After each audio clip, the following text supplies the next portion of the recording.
Hey everyone, it's Nick from Nick's Crossing. Welcome back to the train room for a great review today. Today we're going to be talking about, running, and reviewing this beautiful Lionel LTI Chessie Steam Special. So here we go, guys. All aboard. Alright guys, so this Lionel Chessie Special is from 1990-1991. She is a very heavy, full-scale beast. Everything on here is metal, like everything. Even all the separately applied details, the swivel bell up front. This thing is just a monster. And LTI's Lionel Trains Incorporated, so they started putting technology into their locomotives right before TMCC, all that fun stuff. This actually has Railsounds. It's very close to like the sound of steam and your MPC stuff with a little bit of extra flair. It has like a digital whistle, digital bell. It sounds and looks great. And this thing is just a monster. It weighs a ton, so I'm going to keep her on the siding there. But this engine, I've actually been looking for one for a while after seeing 2102 up at the Reading and Northern. I was like, man, this is such a cool locomotive. I'd love to have one of these. And when I was a little guy, I actually thought this engine was a total farce or a fantasy piece. I had no idea the CHESSIE Special existed, which is kind of hard to believe growing up in the Baltimore area. It's Chessie territory. I just had no idea. So I saw one of these at a train show when I was a kid. I was like, that doesn't look right. Chessie system didn't have steam engines. What the heck is that? But then, as I got older, I didn't realize it was a heritage run, had all the history at the Iron Horse Rambles and the Reading history, and before that. So, such an amazing piece. This engine wore so many different faces. The American Freedom Train, the Chessie Special, back to an American Freedom Train. Now sitting at the B&O Railroad Museum rotting away, but I can't stop that, unfortunately. But the 2101 is at the Baltimore and Ohio Railroad Museum in Baltimore, in the parking lot, so you guys can just walk right up to it and see it. I don't think it's going anywhere fast. It's in a really sad state, unfortunately, but we're able to see it last summer at the Diesel Day. We went outside in the parking lot and started walking around, and my friend Jamie Macon actually pointed out and said, hey, that's the Chessie Special, the American Freedom Train, and she actually rode behind the Freedom Train when she was a kid, so I thought that was really cool. Now, I've been looking for one of these for a while. I saw one at the Kutztown show a couple months back, and the seller actually reduced the price. The second time around, I saw him at the Kutztown show, and I picked this up for around $250, which is a great deal for this locomotive. These are getting harder and harder to find. Lionel did come out with a legacy version. I think there's also a Berkshire version of this for some reason, not the T1. And then Lionel in the late 80s, in the Rugged series, they had an Atlantic version, so a 442 variation, and it's a full scale as well. It looks really cool. I want to pick one up if I ever see one on eBay. I think they're from like 1987 or so, but they're full scale die-cast chassis scheme in Atlantic. Now this locomotive has a crazy history. So 1923, Baldwin Locomotive Works built consolidations for the Reading Company or the Reading Railroad. So that's a 280 locomotive, and eventually the Reading said, you know what, we want to increase our steam power, our steam fleet to pull more coal, longer passenger trains, all of that. So they then created the 484 Northern T1 for the Reading during World War II. This was a upgrade period because you could not build new steam engines during World War II. All the metal had to go to the war effort, so they were allowed to modify but not make a new steam engine. I thought that was kind of cool.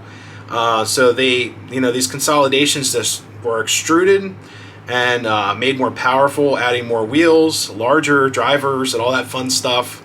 There's a lot of cool history at the Reading T1. Now, in the 1950s, the Reading Company ran excursions called the Iron Horse Rambles.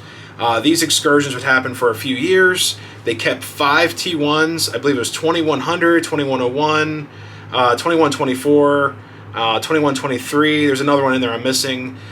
They kept all of these locomotives. Oh, 2102, of course. They kept all of these locomotives in storage, and 2101 became like the parts train, from what I could read, and it kind of stayed in a shed. So eventually a company bought the 2101, intended to use for the bicentennial, I guess it'd be 1976, and it would be the American Freedom Train #1. Now after that excursion passed, 1977, 1978, the Chessie Special excursions happened. They actually ran on the old Chessie route. And the Chessie system is a merger of many railroads. You have the Baltimore and Ohio Railroad. You also have the C&O, Chesapeake and Ohio, and the Western Maryland. They ran this engine to revitalize the spirit of railroading, American railroading, and I thought that was just so cool that they would do something like that. I wish our Class 1s to this day would do something very similar. I know Norfolk Southern had a steam program. I don't believe CSX has ever had a steam program. A lot of you guys were saying engine 490, the Yellow Belly Hudson, would be a fantastic candidate for a steam program for CSX, but I think they have so many other problems to hash out with their own logistics and everything. They ain't got time for that. So this is just such a really cool locomotive, and if I was around the time of this running in 1977, 78, I would have loved it because music was so much better back then. But also, this locomotive ran from, I believe it said Baltimore to Cumberland and back, and then also ran from Baltimore to Harper's Ferry. That would have been just magnificent to see back in the day. That is such an amazing route. Both of those routes, you go through old tunnels, all the old B&O trackage. Would have been absolutely amazing. So let's get you guys trackside. Let's pick this engine apart. All right, guys, we are trackside with 2101, and it is such a large locomotive I can barely fit it in frames, so we're gonna have to do this, I guess, in segments here. That's pretty crazy. Up front, we have the beautiful Chessie Steam Special plate. This is all metal, it's all painted, and this model is kind of fragile because everything is die cast, so if it takes a tumble or whatever, it's gonna get scarred up. But that's why I keep it on the tracks, keep it up on the shelf, keep it out of our Chessie Cat's way. She likes to get into things. Everything here, like I said, is metal. Everything on here. It's crazy. Up front, lots of detail in here, lots of riveting. All of our mechanical pieces in here move. All the drivers move. We have spoked wheels. They just look fantastic. There's a little bit of a valve gear detail in there, brake cylinders, all that fun stuff. It just looks excellent. Up front, we have a swivel bell, which is metal, not like the plastic ones. It's like a little cast piece. We have a headlight up here with the 2101 letterboard and our number board. And if we go, just scooter up here, we have other detail on top like our whistle, our generator. This might also be a whistle. It could be our steam blow off. All kinds of other details in here. Now, one really cool thing about this model, it actually has the firebox glow, which you guys will see during the run portion of the video. And if we keep on moving her up, let's see. Here's the tender, and the tender is probably about, I don't know, 10 inches long or so. It's huge. It's a long haul tender with a tether. It does have a tether down here from the engine to the tender. Little grab irons here. You can see there's a little bit of a scar like right here. Not too much, but you can see how they painted it. They started with yellow, orange, and then they did the black over top. Thought that was kind of interesting. We have a realistic coal load on top. That is plastic. So I'll give them that. The coal load is plastic, and all the grab irons and everything are actual like little stamped metal pieces. Lots of ladders. This is all die cast in here. It's not going anywhere. You guys can hear it. All metal right there. So pretty impressive.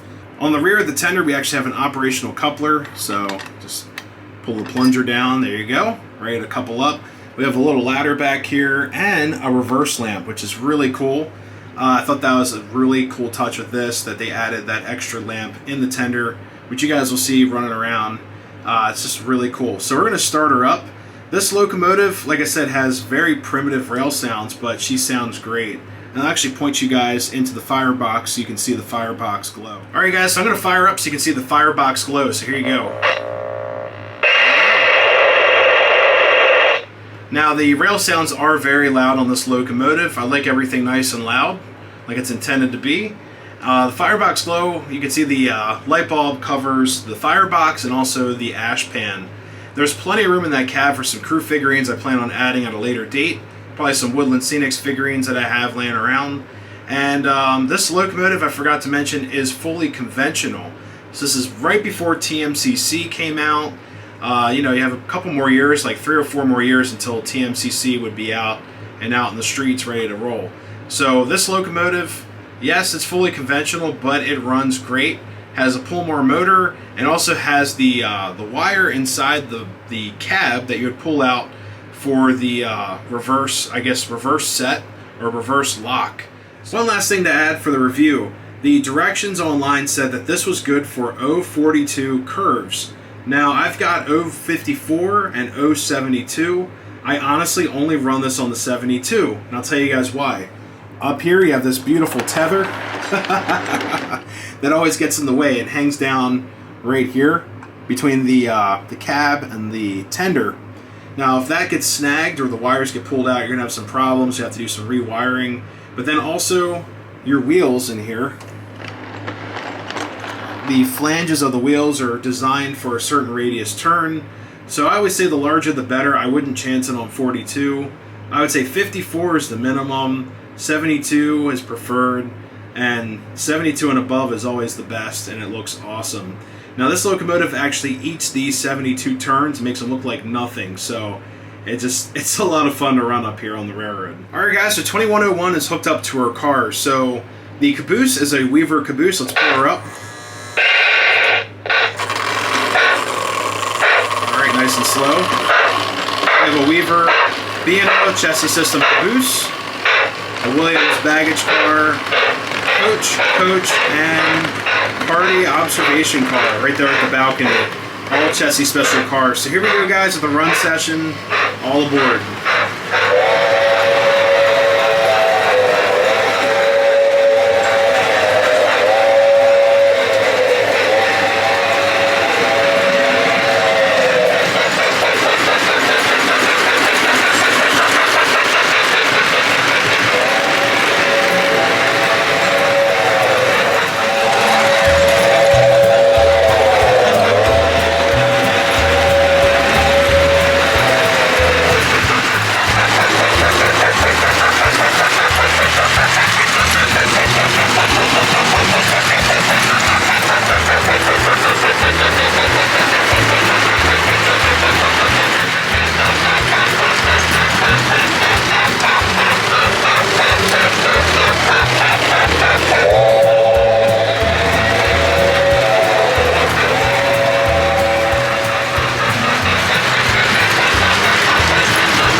Alright guys, that's going to do it for this train review today of my Lionel LTI Chessie Steam Special from 1990-1991. She's pushing 30. I mean, she doesn't look bad. You know, she's not that much older than me, so looking pretty good back there, I'd have to say. But yeah, she's a great runner. Conventional. I'm going to leave it conventional, leave the sounds, and I kind of like how it's a almost like a living museum piece up here to kind of show where Lionel would eventually go into their Railsounds, upgrading their features, all that fun stuff. So I think it's kind of a nice momentum up here to kind of remind myself of, you know, where Lionel would go. But I'm going to leave her all original, maybe add some people to her, some other cool things like that, maybe some lights or so. But I like it. It's cool. It works up here, works for me. The cars, I'd love to get full-scale Chessie special cars, but they go for a fortune. I saw an observation dome car on eBay go for like 300 bucks. Full scale is like this big. So I was like, yeah, I'm gonna hold off on that. That's an engine or multiple engines or some scenery, fuzzy green expensive stuff for up here. But we'll hold off on that. I do recommend if you guys find any Chessie special items, definitely pick them up, even if it's just the semi-scale you know, stuff that they made back in the 80s. They also have the NPC set. That goes for a lot of money as well. Highly collectible. I've seen them go upwards to $1,200, $1,300, $1,400 for the whole set with the engine. But anyways, if you guys are new to the channel, always consider subscribing. Giving the video one of these really helps, and I love reading your guys' comments. If you have one of these or seen one, if you rode behind the Chessie Special, I'd love to hear about it. You know, it's such a interesting set, and like I said, I hope to get more cars or engines to add on to the Chessie collection. Until next time, everyone, I say happy railroading, and we'll see you next time. See you guys.